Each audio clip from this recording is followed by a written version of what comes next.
Greetings, and welcome to When the Moment Chooses You. I am your host, Coach Charlene, and this is a special segment.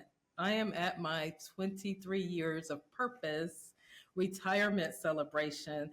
And so I'm going to actually let the wheels turn a little bit and have Miss Jessica McCall introduce herself. And she's going to actually do the interviewing for us today for the podcast segment. So I hope you enjoyed the show. Hello, hello, hello. Charlene is now in the hot seat. As you have all seen on her channel, she is always placing everyone in the hot seat, asking them challenging questions. So now, today, I'm going to put her in the hot seat. I am Jessica McCall, Miss Agriculture America and former Miss Black USA 2022. Let's get started. All right, let's get the party started. All right, so let's just start off easy. Okay. Charlene, where are you from? Where am I from? I was born in Macon, Georgia.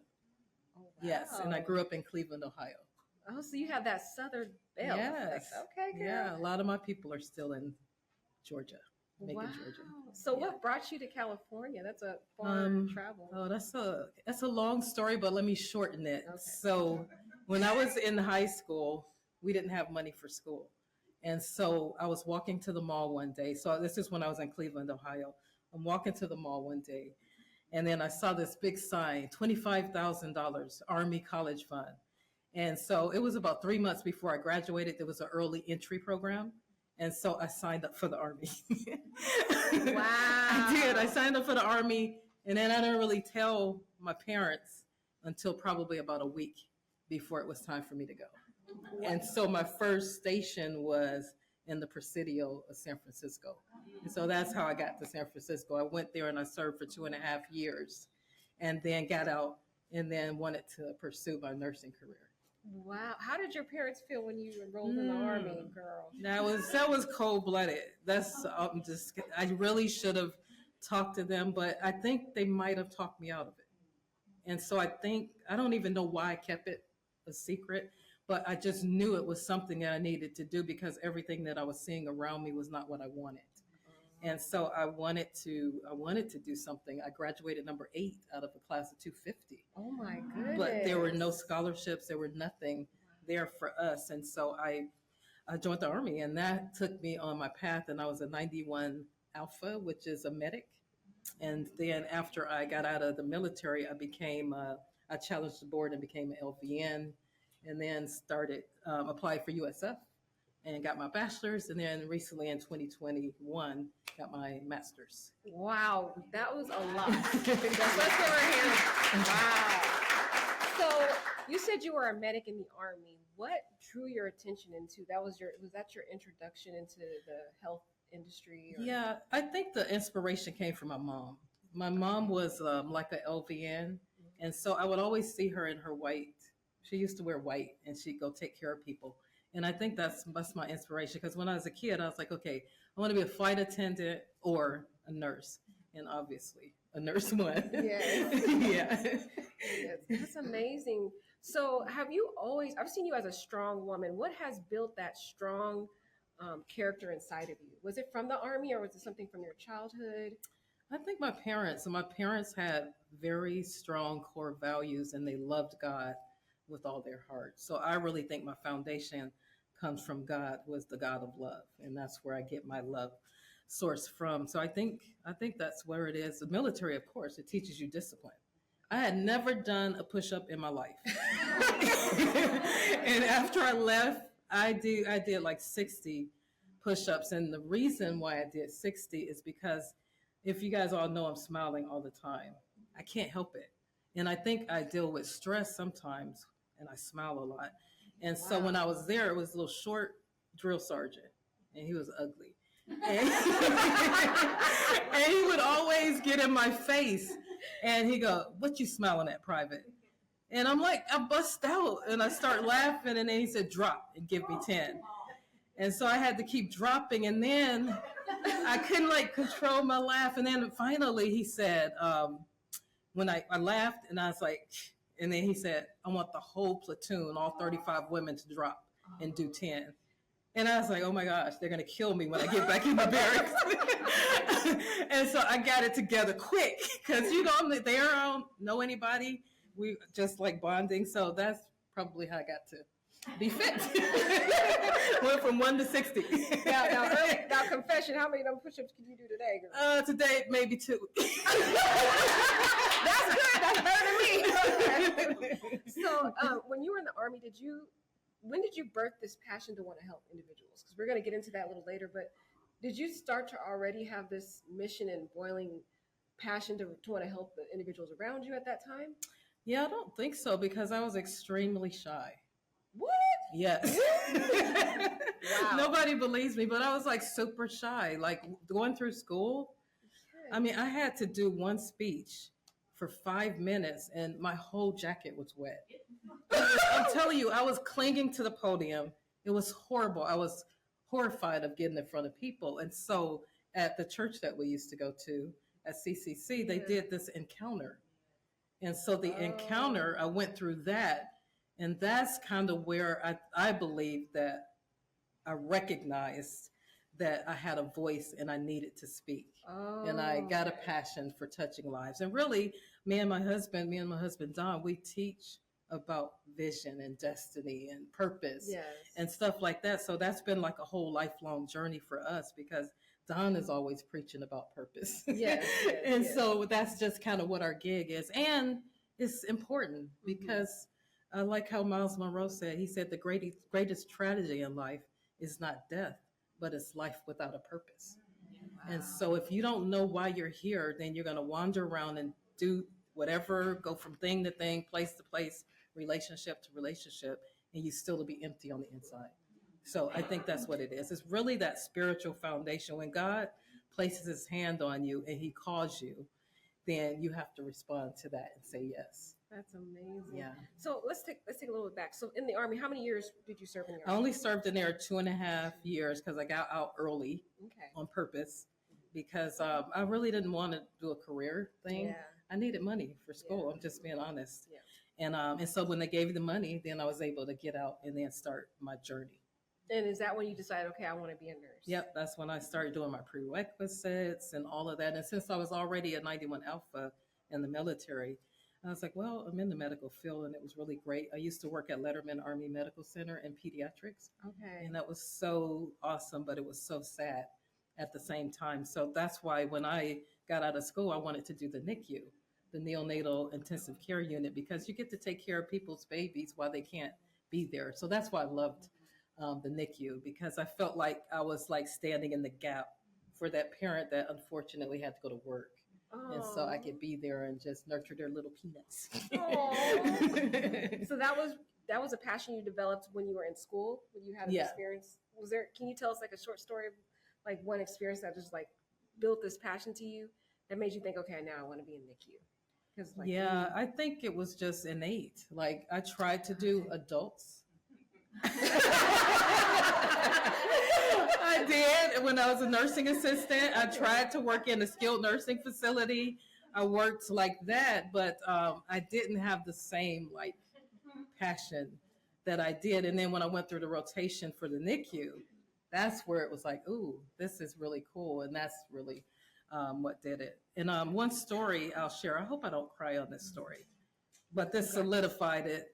I was taking care of a family it was in San Francisco, and they had a baby that was born at 6 months pregnant, and so really tiny, 24 weeks, and so he was like maybe the size of a Coke can, and so very sick. And so anyway, he grew. I mean, we got him healthy. He grew up, and then he got this massive infection about 2 months later, and he just blew up. And he was like, I mean, you could tell that he was not really doing good.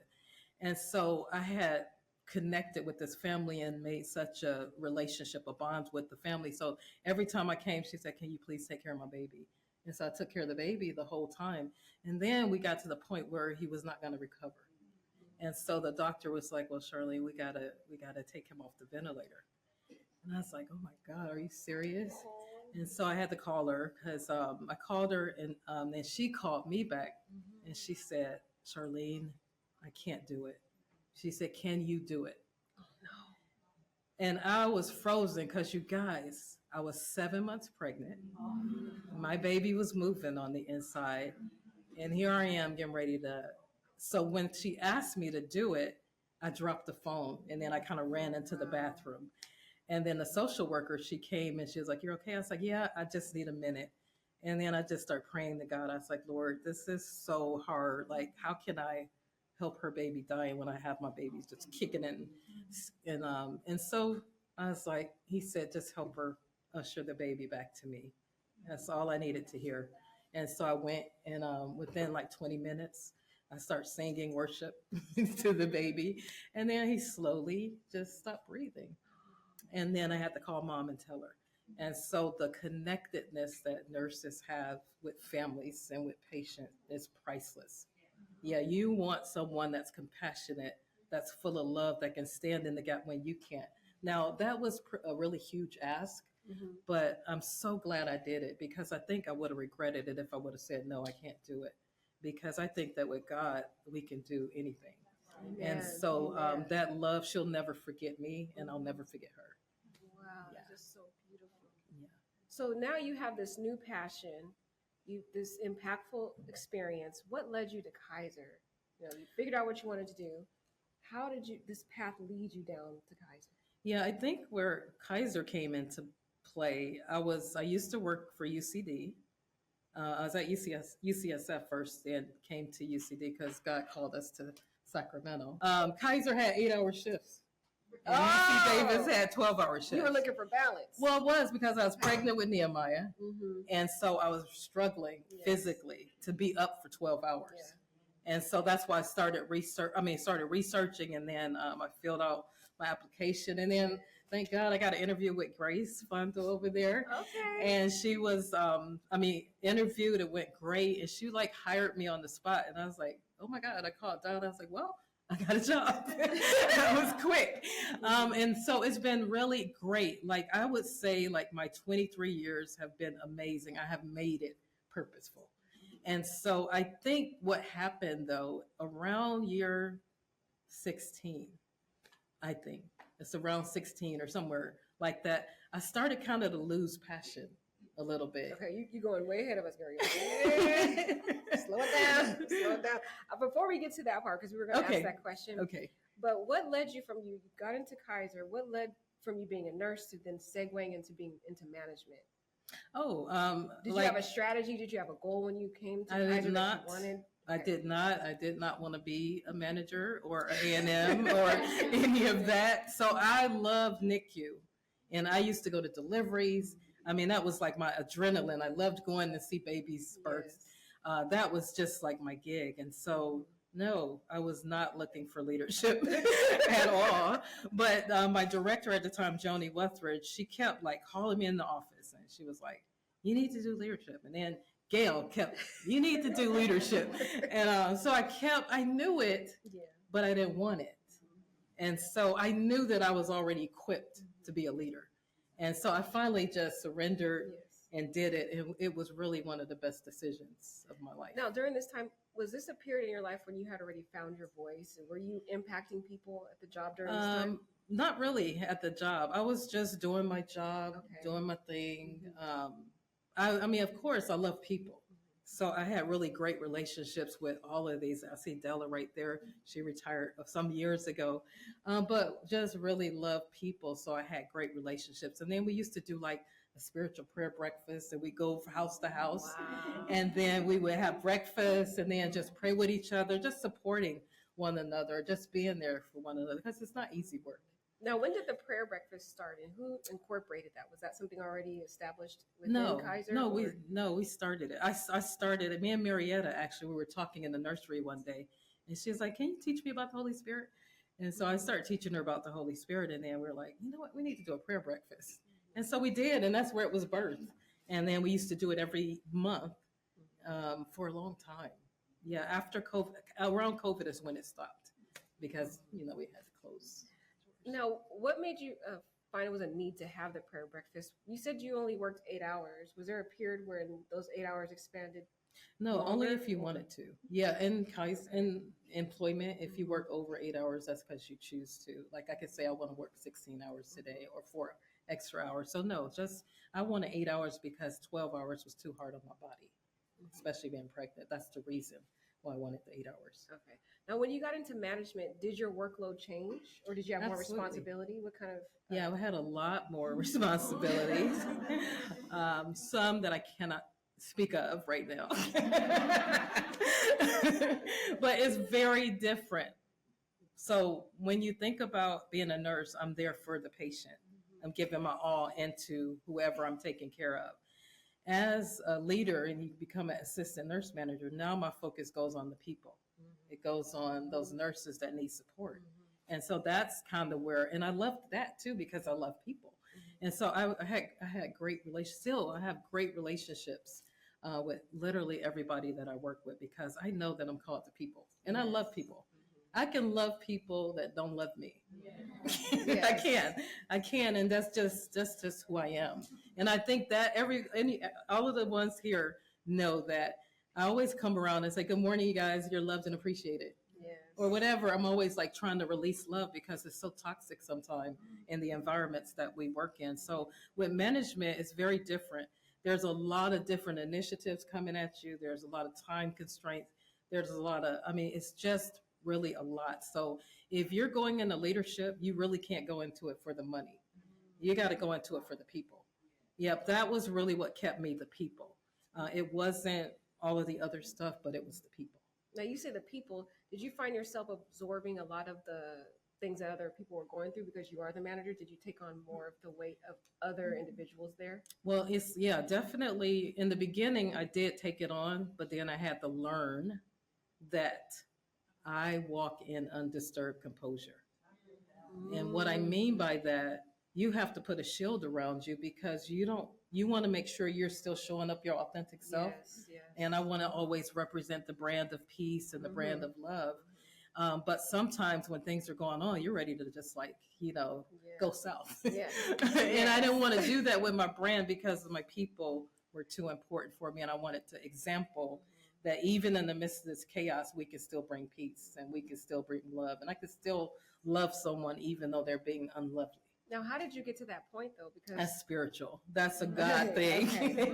That is a God thing. The only way that you can love someone beyond where you are is, I believe, with God.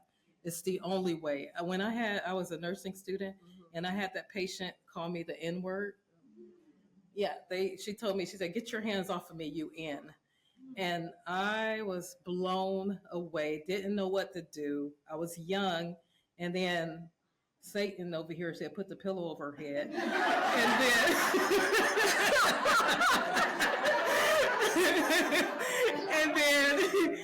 And then God and my mother said, "You must love them beyond where they are." And so I cleaned her up, got her cute for her family. And then everything was good, but it didn't mean that I didn't carry that trauma. I carried that trauma with me because when especially, I think Gail mentioned it as a nurse leader and as like in the profession, there's not really like a diverse pool. Yes. We do at SSC, we have a lot of diversity, but some places don't. And so you're like the only one. And so you're always having things show up. My first day of work, when I was in SF, I showed up. I had all the white.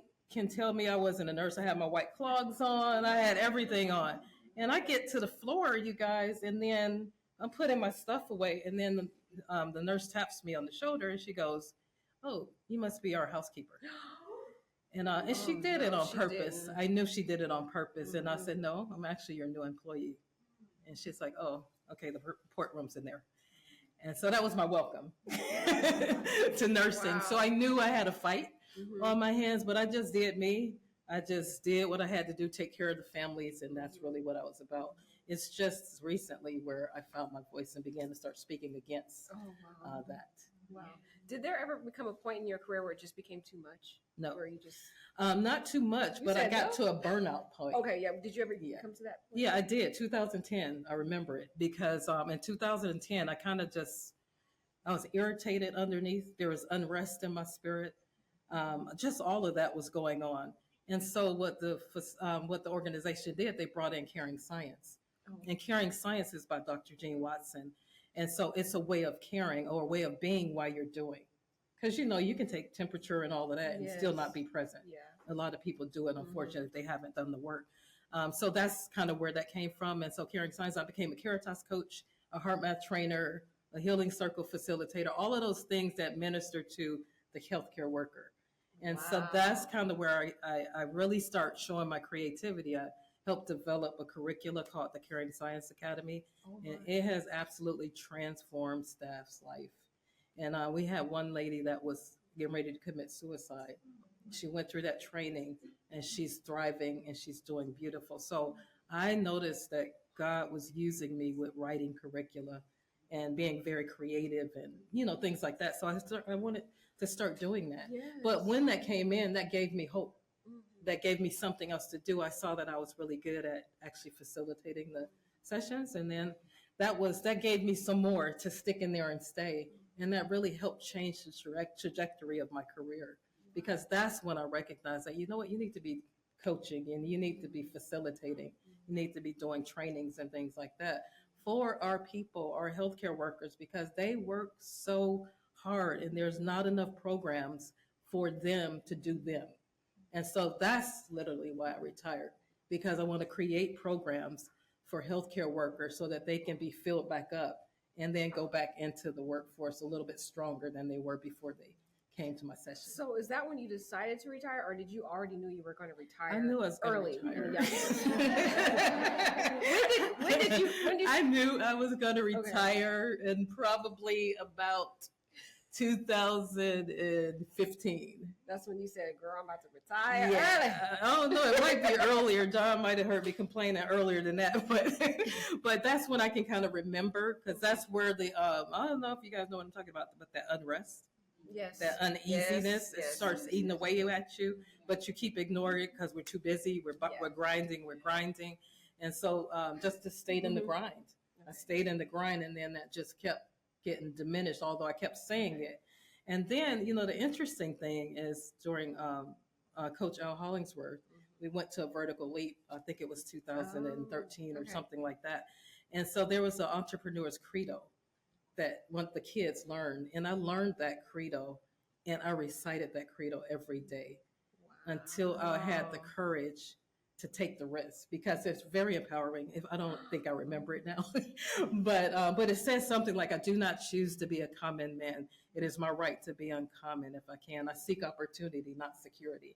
I do not wish to be a kept citizen, humbled and dull by having the state look after me. I want to take the calculated risk, to dream, to build, to fail, and to succeed. I refuse to barter incentive for a dull. I prefer the challenges of life to the guaranteed existence. I will not trade my freedom for beneficence, nor my dignity for a handout. And I will never cower before any master or bend to any threat. It is my heritage to stand erect, proud, unafraid, to think and to act for myself, and to enjoy the benefits of my creation and face the world boldly and say, this, with God's help, I have done.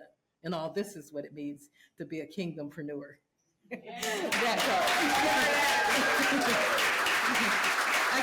I was surprised I remembered it.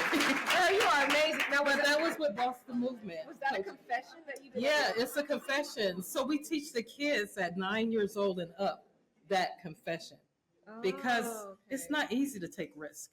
This was a risk for me. Now, I know what risks. Did you have a roadmap when 2015 you said, I want to retire? Can you share with us what was a roadmap, a plan that you established that maybe us as individuals who would want to retire early could follow? Yeah, I don't think I really had a roadmap. I did have in 2020. Okay. I knew that I was getting more restless. Yeah. And so then I found this quote that says, you don't die when your heart stops beating. You die when your heartbeats have no meaning. Wow. And so I recognized that I was losing meaning. And so that's where I had to say, okay, Charlene, you gotta get it done. So probably around 21, 22, I really started just like getting my house in order in a sense, and saying, I got to do this. And I start preparing people, because you guys know I've been talking for a long time. I've been telling the team for a long time, because I didn't want it to be such a hard hit when I left. Wow. Okay. Now we have a couple questions before we wrap it up from the audience. What did your healthcare career halfway point look like? What would you say to halfway point you to keep you growing strong? I really believe that you have to discover who you are. I'm really going to say that because if you're just like working, like Charlene is a nurse, but that's what I do. That's not who I am. And so you have to find yourself, discover. I'm going to put it in 3 bullet points: self discovery, self manifestation, and self release. So you have to discover who you are first, and then you have to go through the process to become that because when we're born, we're not who we're supposed to be. And I'm not who I'm going to be in the next 10 years. So it's constantly self development, personal development, always working on myself to love quicker, to forgive quicker, to do all of those things. So I really think it's you knowing who you are. You have to know who you are, even in the midst of your career. You can be a nurse, you can be a doctor, you can be whatever, but who are you really? Who are you when I take the titles off? Because that's the question. Because you don't want to be the title. You want to be the essence of who you are. I want to be like, I'm Charlene, and I want you to feel my presence, that I care, I love. You know what I'm saying? Yeah. How do you balance connection, false beliefs, laziness, errors, character flaws with grace? Well, wow, that's a powerful question. Yeah, oh yeah, yeah. Okay. Yeah, I think what I would say in my perspective is I would go with the definition of love. And love is, according to Al Hollingsworth, contending with another person for their highest good in every situation until it becomes a manifestation.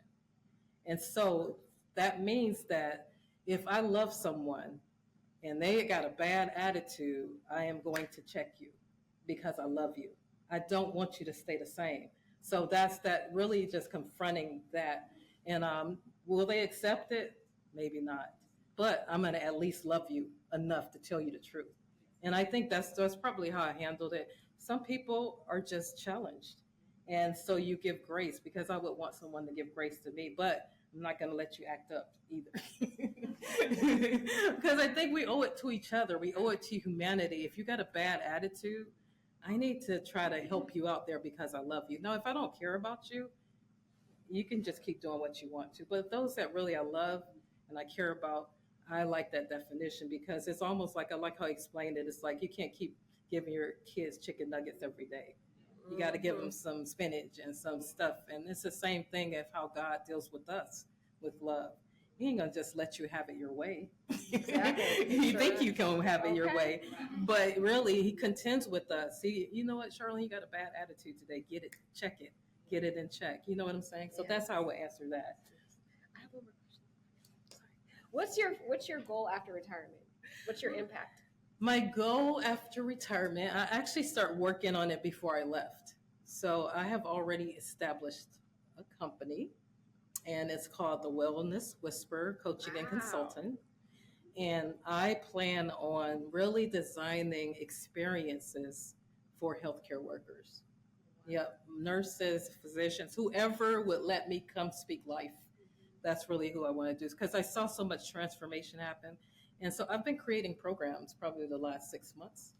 And so I haven't fine-tuned them yet, but they just come to me and I write them down. And so I really hope to get in there because I think about healthcare workers in particular because that's where I came from. There's not enough for us to be ministered to be fed because you're constantly cranking and cranking and cranking. And I can tell you, if I ask any of these ladies here that are nurses or doctors, when you go home, you're exhausted. Yeah, a lot of times you're very exhausted. And so I want to really get in there and just really build us up. Is this going to be nationally or just in California? I don't know. We're going to see what God does. Well, hey, I remember that this is another one. Coach Al Hollingsworth, I keep referring to, but he's me and my husband's coach and mentor. And he always gives us such sound advice. He told me at least 8 years ago, Charlene, you are swimming around the swimming pool when God has called you to the ocean. Yes, and he wants the ocean to pour back into the pool. Yes. So I do believe that it is going to expand. I just got to keep going step by step on what he's given me to do. Amen. With that note, we wrap it up. Wrap it up. All right. Thank you so much for joining the show. I want to thank you for tuning in to another inspiring episode of When the Moment Chooses You. I'm your host, Coach Charlene, and it's been an absolute pleasure. Each journey we've shared today is a reminder that when the moment chooses you, the possibilities are endless.